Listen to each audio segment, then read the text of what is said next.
Hello student, welcome to your class. આપણે જોઈ રહ્યા હતા તે મુજબ આપણી આસપાસના દ્રવ્યની અંદર આપણે લાસ્ટ પોર્શનની અંદર આપણે વાત કરી હતી ઉધ્વપાતનની અને તેને યોગ્ય રીતે સમજવાની ટ્રાય કરી હતી. ત્યારબાદ આપણે તેમાં બાષ્પીભવનની પણ વ્યાખ્યા જોઈ હતી. તો આજે તેના જ રિલેટેડ આગળ વધીએ, કેમ કે આપણે જે પોર્શન જોઈ રહ્યા છીએ તે એક અવસ્થાનું બીજી અવસ્થાની જોવાની કન્ડિશનને ધ્યાનમાં લઈને તાપમાન પર આધારિત બધી બાબતને જોઈ હતી. ત્યારબાદ આપણે વાત કરવાની હતી દબાણની પણ, તો આજે એ પણ પોર્શન જોઈશું. અને એટ ધ લાસ્ટ આપણે જે પણ પોર્શન બાકી છે તેને આજે ફિનિશ કરીશું કે જેથી આપણા ચેપ્ટરને યોગ્ય રીતે સમજપૂર્વક પૂર્ણ કરી શકાય. તો શરૂઆત કરીએ દબાણની ચોક્કસ પ્રકારની અસરથી. ચાલો, તમે જાણો છો તે મુજબ તાપમાનની જે અસર હતી તે યોગ્ય રીતે શું હતી? તો કે તાપમાન જેમ વધારો છો તેમ અવસ્થા બદલાતી હતી, ઘનમાંથી પ્રવાહીમાં, પ્રવાહીમાંથી વાયુમાં જતી હતી. તો એવી જ ક્રિયા દબાણની પણ છે. યોગ્ય રીતે સમજ મેળવવા માટે એક ચોક્કસ પ્રકારની આકૃતિ દ્વારા હું તમને એ વસ્તુને સમજાવવા માંગીશ. હું તમારી પાસે એક ચોક્કસ પ્રકારના સિલિન્ડર લઉં છું. સિલિન્ડર એટલે ગોળના આકાર ભાગ, એમ કહી શકું કે ઇન્જેક્શન જેવો ભાગ છે. ઓકે, ઇન્જેક્શન જેવો ભાગ હું લઉં છું. એક નહીં પરંતુ એવા ત્રણ અલગ અલગ સિલિન્ડર લઈ શકું છું, જેમાં અલગ અલગ તમે પદાર્થો મૂકી શકો છો તમે, અથવા તો તમે યોગ્ય રીતે સમજ માટે એ અલગ અલગ પ્રકૃતિ પ્રમાણેના અલગ અલગ વાયુ સ્વરૂપ અત્યારે હું લઉં છું. કયું સ્વરૂપ લઉં છું? વાયુ સ્વરૂપ. દેટ મીન્સ કે તમારી પાસે આની અંદર વાયુના પાર્ટિકલ્સ છે, કણો છે, અથવા એમ કહી શકાય કે તમારી પાસે અહીંયા વાયુ અવસ્થા તમારી પાસે હાજર છે. ચાલો, આ વાયુ અવસ્થા યોગ્ય રીતે મેં ભરી દીધી છે. વાયુ અવસ્થા ભરી, તમે જાણો છો તે મુજબ વાયુ અવસ્થા ભરવાથી કંઈ રોકાવાની નથી. એટલા જ માટે ચોક્કસ પ્રકારની આ અવસ્થાને સાચવી રાખવા હું એક ચોક્કસ પ્રકારની ઉપર સિસ્ટમ સેટ કરી દઉં છું. અને એ સિસ્ટમ એટલે કે પિસ્ટન. શું વિચારું છું, શું બોલું છું? ખાસ કાળજીપૂર્વક પિસ્ટન. શું બોલું છું અહીંયા હું? પિસ્ટન. એમ કહી શકું કે ઇન્જેક્શન જેવી આ પ્રકૃતિ છે. પણ એક વસ્તુ ક્લિયર છે કે તમારી પાસે જે ઇન્જેક્શનનો જે ભાગ છે, એટલે કે આ ભાગ જે સરળતાથી આપણે કોઈ પ્રેશર આપવાથી નીચેની ભાગ તરફ ખુલ્લો નથી રાખ્યો કે જેથી તમારું જે લિક્વિડ છે કે પ્રવાહીના કણો છે નીકળી જાય, એવી વસ્તુ નથી થતી. અહીંયા એવું છે કે પેક છે કે જેને કારણે જે પ્રેશર આવવાના છે એ પાર્ટિકલ્સ એટલે કે કણોની અંદર લાગવાના છે. ઓકે, હવે શું કરું છું? હવે આ કન્ડિશન જે છે તેને કન્ડિશન ટ્રાન્સફર કરું છું એક નાની એવી કન્ડિશન મૂકીને. હવે કન્ડિશન શું મૂકું છું? તો કે અહીંયા આ પિસ્ટન જે છે તે સામાન્ય રીતે દબાણ લગાવવા માટે ઉપયુક્ત છે. હવે હું શું કરીશ? તો કે જે આ સિલિન્ડર છે ને, સિલિન્ડર એટલે આપણે નળાકાર વિચારીએ છીએ તે આ નળાકાર ભાગ છે, નળાકાર પાત્ર છે. હું આ ઉપરથી ફોર્સફુલી ધક્કો મારું છું, અથવા એમ કહી શકું દબાણ લગાવું છું. શું કરું છું? દબાણ લગાવું છું. જેવું દબાણ લગાવીશ એટલે શું થશે? તો કે પાર્ટિકલ્સ જે છે, કણો જે છે તે એકબીજાની નજીક આવવાની ટ્રાય કરશે, એકબીજાથી નજીક આવશે. તમે જાણો છો કે જ્યારે પાર્ટિકલ્સ દૂર ગતિ કરતા હોય અથવા તો ફાસ્ટ ગતિ કરતા હોય, એટલે એમ કહેવાય કે કણો જે છે તે એકબીજાથી દૂર રહેતા હોય, એટલે આપણે એમ પણ કહેતા હોઈએ છીએ કે આંતરઆણ્વીય બળ છે તે એકદમ ઓછું હોય છે, પરંતુ આપણે બળ લગાવીએ છીએ, એમાં ઉર્જા બળ સ્વરૂપની આપીએ છીએ કે જેને કારણે કણો વધુથી વધુ નજીક આવશે. કણો જેમ નજીક આવે છે એમ તેમ તમારી અવસ્થા બદલાવાની શરૂઆત થાય. એટલે જે સ્વરૂપ અહીંયા તમને જોવા મળે છે એ સરળતાથી એમ કહીશ કે તમારી પાસે જ્યારે કણો ચોક્કસ પ્રકારનું દબાણ અહીંયા સુધીનું લગાવી દઉં છું. ઓકે, હવે આ દબાણ જે લગાવ્યું છે તે દબાણને કારણે તમારી પાસે જે અવસ્થા હતી તે ફરી જાય છે અને અવસ્થા હવે બદલાઈને આવી ગઈ છે ધીમે ધીમે પાર્ટિકલ્સ એકદમ નજીક. પાર્ટિકલ્સ એકદમ નજીક બોલું છું. હજી મેં એક થોડુંક નાનું એવું દબાણ જ લગાવ્યું છે, પરંતુ પાર્ટિકલ્સ એટલા નજીક આવી ગયા છે કે જે ઓલમોસ્ટ આપણે એમ કહીએ ને ભેજ સ્વરૂપ છે. કયું સ્વરૂપ? ભેજ સ્વરૂપ, જેમાં નાના નાના પાણીના કણો દેખાતા હોય. ઓકે, તો એના જેવું સ્વરૂપ તૈયાર થવાની પ્રકૃતિ આવશે અહીંયા. એટલે આ એક ચોક્કસ પ્રકારની ભેજ પ્રકૃતિ છે, જેમાં એમ કહી શકાય કે પાણીના કણો પણ છે અને બાષ્પ એટલે કે વરાળના કણો પણ છે. હું આ પાણીની અવસ્થાને ધ્યાનમાં લઈને જ વાત કરું છું, એટલે કે જેથી તમે વધુ સરળતાથી સમજી શકો છો કે જેને કારણે હું આ એમ વસ્તુ કહી રહ્યો છું કે તમારી પાસે જે પણ અવસ્થા છે તે અવસ્થા એટલે કે બે અવસ્થાએ મિક્સ થવાની શરૂઆત થઈ. હું હજી પણ બળ લગાડું છું. બળ લગાવવાની ક્રિયાવિધિ એવી કાંઈક છે કે જેને કારણે તમારી પાસે જે અવસ્થા હતી એ અવસ્થા હવે બદલવાની શરૂઆત થઈ ગઈ હતી. એ અવસ્થા હવે સરળતાથી લિક્વિડ સ્વરૂપમાં એટલે કે પ્રવાહીમાં એટલે કે પાણીમાં રૂપાંતર પામી છે. એટલે હું સિમ્પલ શબ્દમાં એમ કહું કે હવે આ થઈ ગયું છે પાણી. અવસ્થા બદલાઈ ગઈ. અવસ્થા બદલાઈ ગઈ. જે ક્રિયાવિધિ આપણે વસ્તુ સરળતાથી સમજી રહ્યા છીએ કે અહીંયા બે કન્ડિશન એકસાથે મિક્સ થયેલી તમને જોવા મળી, એવી જ રીતે હું ફરી એકવાર તમારી પાસે જે પિસ્ટન રહેલું છે, જે સિલિન્ડર રહેલું છે કે જેને યોગ્ય રીતે ફરી એકવાર એક્સપ્લેન કરું તો એમ કહીશ કે તમારી પાસે જે સિસ્ટમ છે એમાં વધુથી વધુ દબાણ લગાડું છું. એકદમ વધુ દબાણ લગાવી દઉં અને એકદમ વધુ દબાણ લગાવીશ તો તમારી સામાન્ય પ્રકૃતિ શું કહે છે? તો કે એવું કહેશે કે તમારી પાસે જે અવસ્થા છે તે અવસ્થાથી પણ આગળની અવસ્થા તમારા માટે આપવી પડશે અથવા તો આવી જશે, કે જેને કારણે જે પાર્ટિકલ્સ પ્રવાહીના હતા જે વધુ દબાશે અને સરળતાથી તમારી પાસે જે કણો છે એકદમ નજીક આવી જશે અને તમારી પાસેનો જે પદાર્થ છે એ ઓલમોસ્ટ એટલે કે ઘન પદાર્થની અંદર આવી જશે, સોલિડ પાર્ટિકલ્સમાં તે ફરી જશે. એટલે આ અવસ્થા હવે થઈ ગઈ ઘન અવસ્થા. કઈ અવસ્થા થઈ ગઈ? ઘન અવસ્થા, જે યોગ્ય રીતે આપણે સમજી શકીએ છીએ.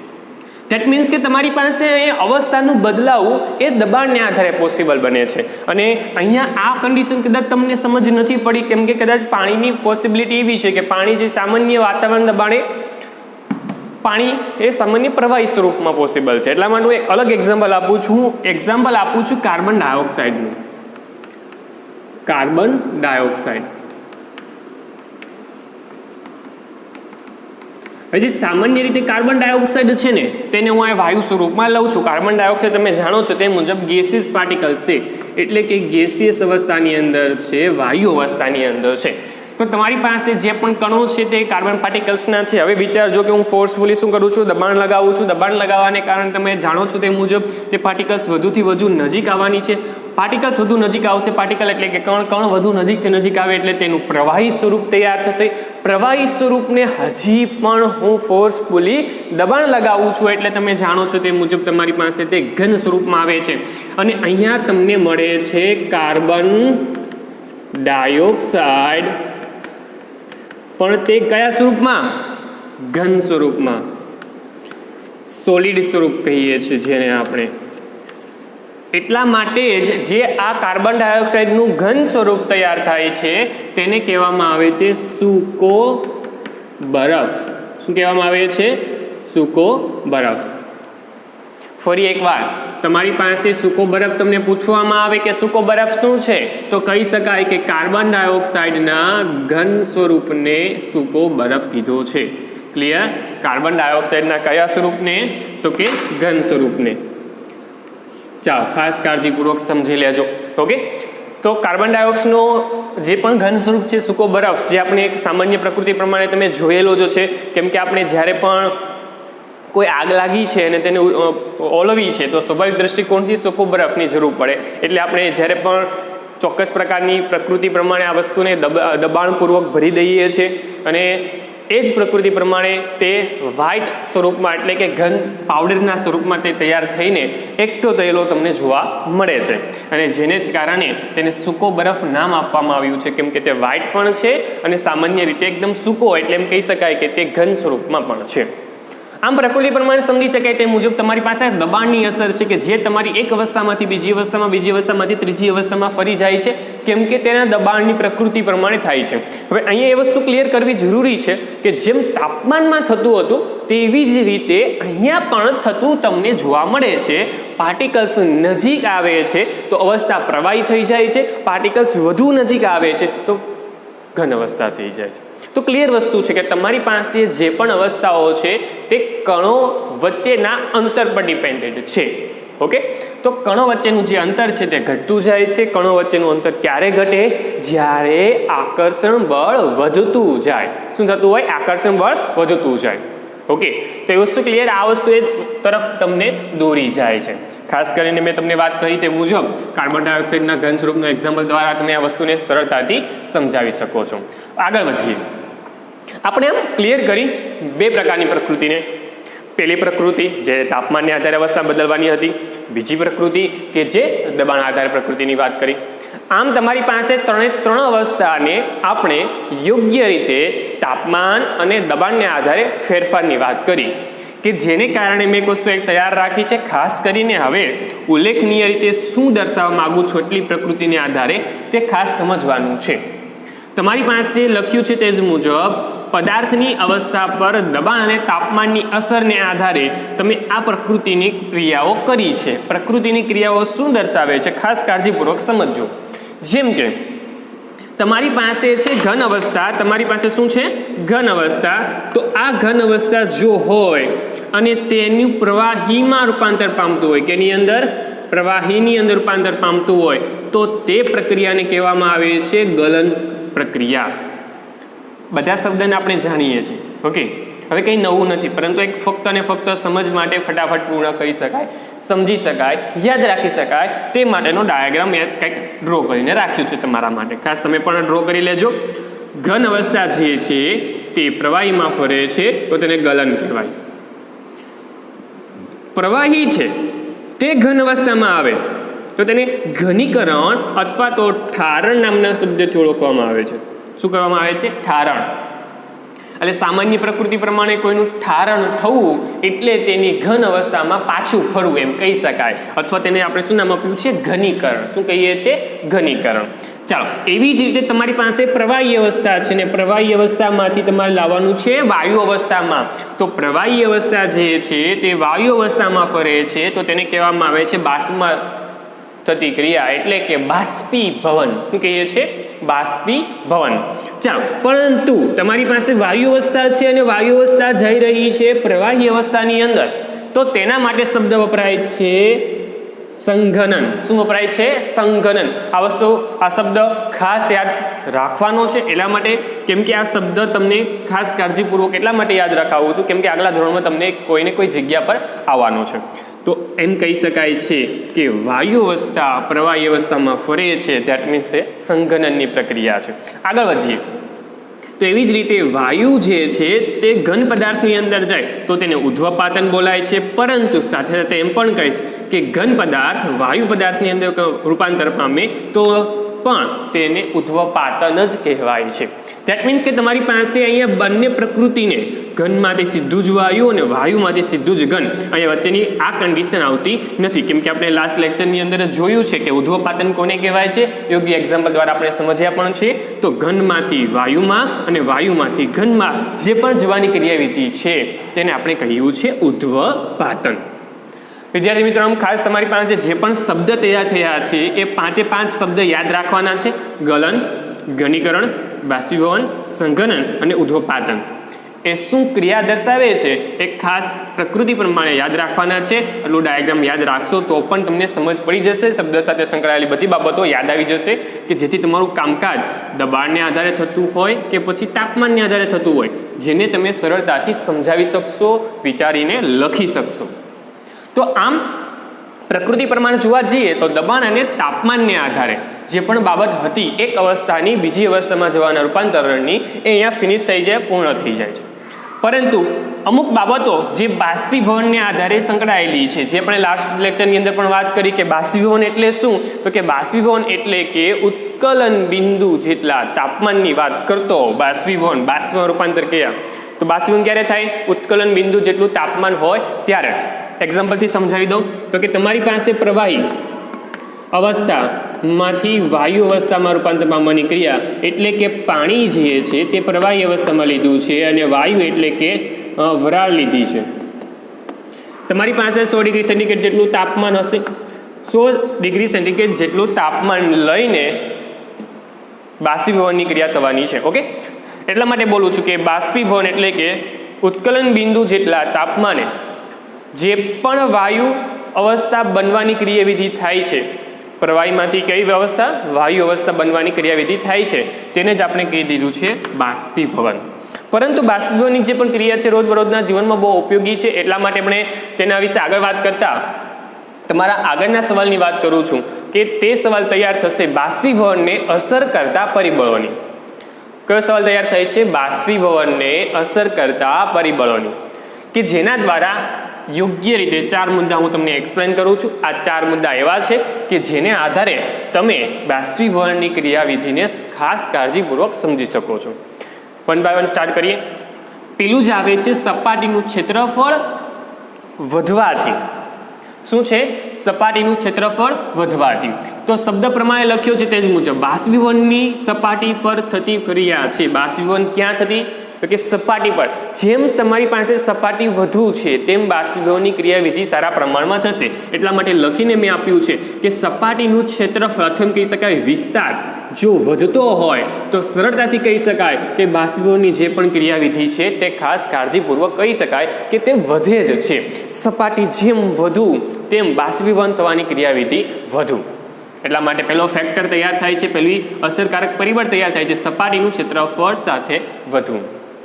ઓકે, ચાલો બીજું ફેક્ટર છે તાપમાનનો વધારો. બીજું પરિબળ છે તાપમાનનો વધારો. તો કહી શકાય કે પ્રવાહીના તાપમાનમાં થતો વધારો પ્રવાહીને વધુથી વધુ કણોને પૂરતી ઉર્જા પ્રાપ્ત કરાવે છે, કે જેને કારણે એમ કહી શકાય કે તાપમાનનો વધારો એ સરળતાથી ઉર્જા આપશે અને ઉર્જા મળે એટલે સરળતાથી તેની ગતિ ઉર્જામાં વધારો થાય. ગતિ ઉર્જામાં વધારો થાય એટલે સ્વાભાવિક દૃષ્ટિકોણથી વિચારીને તે મુજબ કહી શકાય કે વાયુમાં જાય છે. ધેટ મીન્સ કે બાષ્પીભવનમાં વધારો થાય છે. તો તાપમાનનો વધારો પણ વાયુ અવસ્થાની ક્રિયાવિધિમાં વધારાની ક્રિયાવિધિ તરફ તમને દોરી જાય છે. નંબર 3, ભેજનું માત્રામાં ઘટાડો. હવે ખાસ કરીને આ વસ્તુ સમજવાની જરૂરી છે, કે આ વસ્તુ પરથી અલગ અલગ બધા સવાલ તૈયાર થાય છે. હું આ દૃષ્ટિકોણથી તમને હું સવાલ પણ અલગ અલગ બતાવીશ, કહીશ તમને શું આ વસ્તુ કહેવા માંગુ છું. ફરી એકવાર મુદ્દો શું છે? ભેજની માત્રામાં ઘટાડો થવો. બાષ્પીભવનની ક્રિયા, ભેજની માત્રા તમને કંઈક એક્સપ્લેન કરવા જાઉં છું.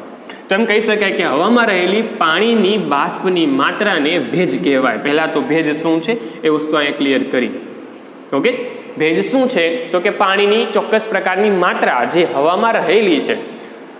કોઈ નિશ્ચિત તાપમાને આપણી આસપાસના વાયુમાં એક નિશ્ચિત માત્રામાં પાણીની બાષ્પ રહેલી હોય છે, જે આપણે બધા જ જાણીએ છીએ કે ચોક્કસ પ્રકારની માત્રા આપણા જે પણ વાતાવરણ છે તેમાં રહેલી જ છે.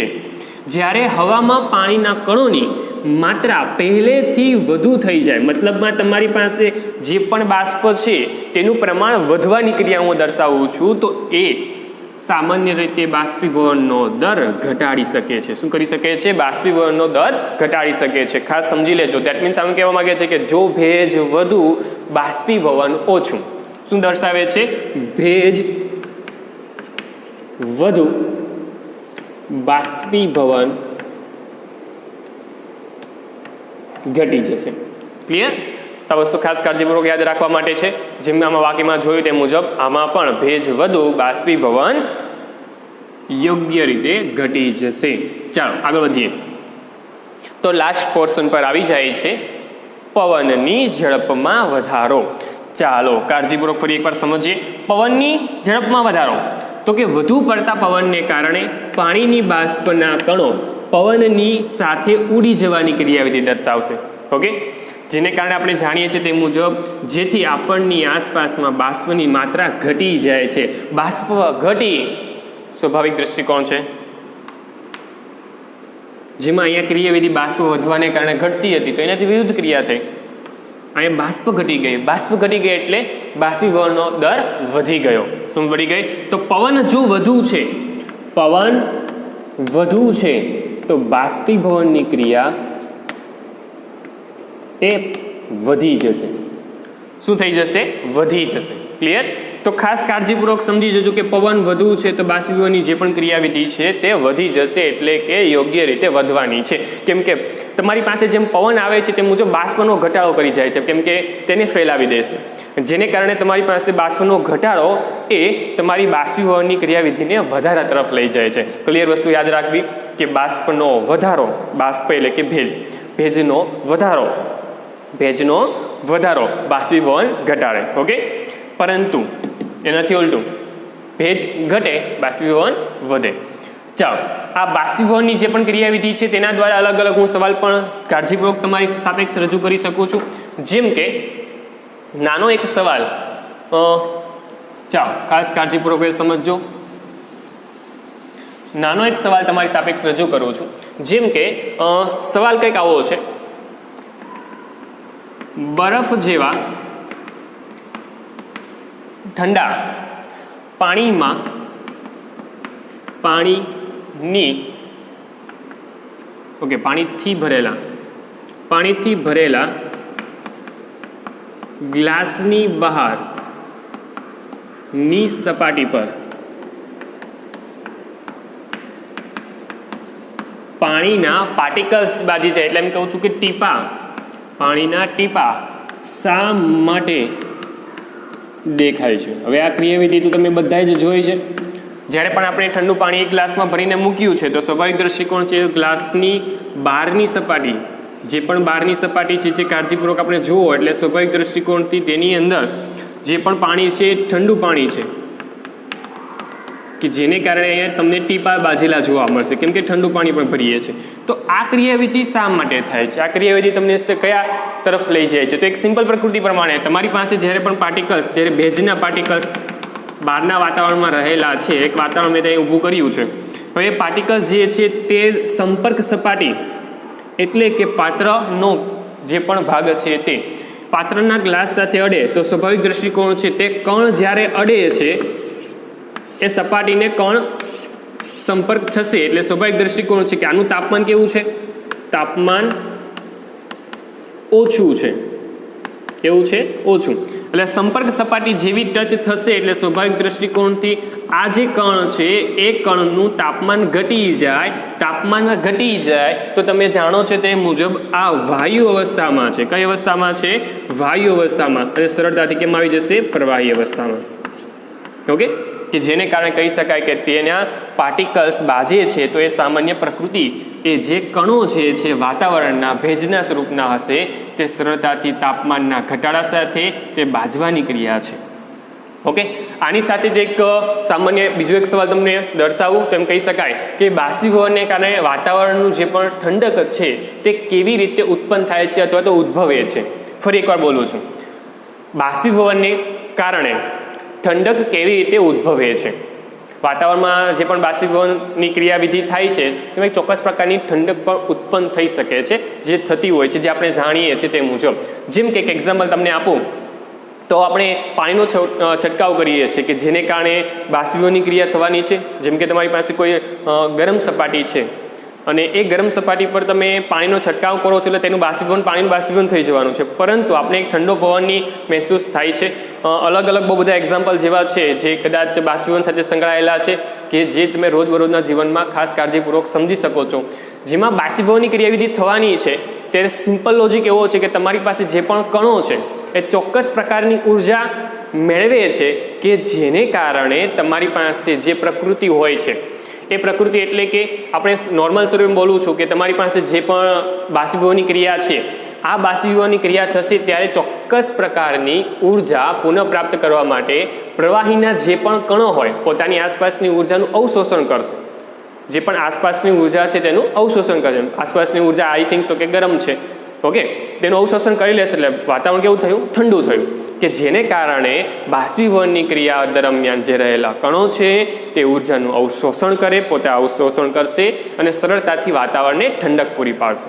આમ ચોક્કસ પ્રકારની પ્રકૃતિ દ્વારા બાષ્પીભવનની ક્રિયાથી તમે વાતાવરણનો ઠંડકનો એક ચોક્કસ પ્રકારનો અહેસાસ પણ તમે કરી શકો છો. આમ આ ક્રિયાવિધિ આખી હતી બાષ્પીભવનને આધારે, જેને અસર કરતા પરિબળોની આપણે વાત કરી. તો આમ આજના ચેપ્ટર અહીંયા ફિનિશ થવાનું છે કે જેમાં આપણે ચોક્કસ પ્રકારની કન્ડિશન જોઈ, દ્રવ્યને આધારે ઘન હોય, પ્રવાહી હોય કે વાયુ હોય, તેનું દબાણ સાથે રિલેશન હોય કે પછી તાપમાન સાથે રિલેશન હોય, તો પછી અલગ અલગ ચોક્કસ પ્રકારના આવા બાષ્પીભવન, ઉદ્ધવપાતન જેવા નાના નાના ભાગ તૈયાર થતા હોય કે જેને કારણે આવા નાના નાના બહુ બધા સવાલો ઉત્પન્ન થવાના છે. જો તમે આ ભાગને સરળતાથી સમજી શકો છો તો અને તો જ તેવા નાના નાના જે સવાલ તમારી પરોક્ષ રીતે બનાવીને મૂકવાના છે તો અને તો તમને આવડવાના છે.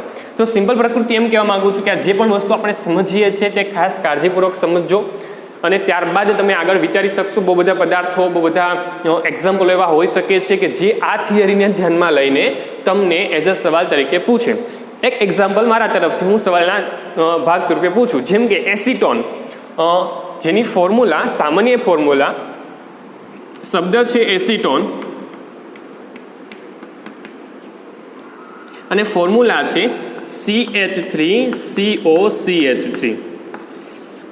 શું કહેવા માંગુ છું ખાસ સાંભળજો. આ પદાર્થ છે એસિટોન, જે સામાન્ય પાણી જેવો પદાર્થ છે, પરંતુ હાથમાં લેતા જ એ થોડીક વારમાં બાષ્પીભવન પામે છે. શું પામે છે? બાષ્પીભવન. અને બાષ્પીભવન પામવાને કારણે તે હાથમાં ઠંડકનો એક ચોક્કસ પ્રકારનો ભાવ ઉત્પન્ન કરે છે. ફરી એકવાર બોલું છું. એસિટોન જે સામાન્ય રીતે CH3COCH3 સ્વરૂપનું છે, જે થોડી જ વારમાં બાષ્પીભવન થઈ જાય છે અને એના જ કારણે આપણને ઠંડકનો અહેસાસ થાય છે. હવે તમે બધા અત્યારે યુઝ કરતા સેનિટાઈઝર જે સામાન્ય પ્રકૃતિ પ્રમાણે એવો જ પદાર્થ ધરાવે છે કે જે વાતાવરણમાં ખુલ્લો રહેતા જ સરળતાથી બાષ્પીભવન થઈ જાય છે. એટલે હાથમાં જેવું લેશો થોડી વારમાં તે ચાલ્યું જશે, એટલે એમ કહી શકાય કે બાષ્પીભવન થઈ જાય છે. તે વરાળમાં રૂપાંતર પામે છે, વાયુ અવસ્થામાં રૂપાંતર પામે છે અને એ જગ્યા પર તે ઉર્જાનું અવશોષણ કરે છે. ઉર્જાનું અવશોષણ કરવાને કારણે તે હાથમાં ઠંડકનો એક ચોક્કસ પ્રકારનો ભાવ ઉત્પન્ન કરે છે. હવે આ પ્રકૃતિ આના સાથે રિલેટેડ છે. મેં તમને કીધું તે જ મુજબ. તો એ પ્રકૃતિ આના સાથે રિલેટેડ છે, તો એ વસ્તુ અલગ અલગ એક્ઝામ્પલ દ્વારા આપણે સમજી શકીએ છીએ. પણ એ એક્ઝામ્પલ કોઈ પણ પ્રકારના હોઈ શકે છે, પણ થિયરી સમજવી જરૂરી છે કે જેને કારણે કોઈ પણ સવાલ તમને આપવામાં આવશે તો એ ક્લિયર તમને સમજ પડી જશે. તો આમ તમારી પાસે રહેલા આજના બધા જ ટોપિક પૂર્ણ થાય છે. ચેપ્ટર નંબર 1 ફિનિશ થાય છે કે જેને રિલેટેડ જે બી સવાલ તમારા હોઈ શકે જે કદાચ આ સ્વરૂપના હતા, કે જેને આપણે આ ચેપ્ટરને આજે ફિનિશ જાહેર કરીએ છીએ.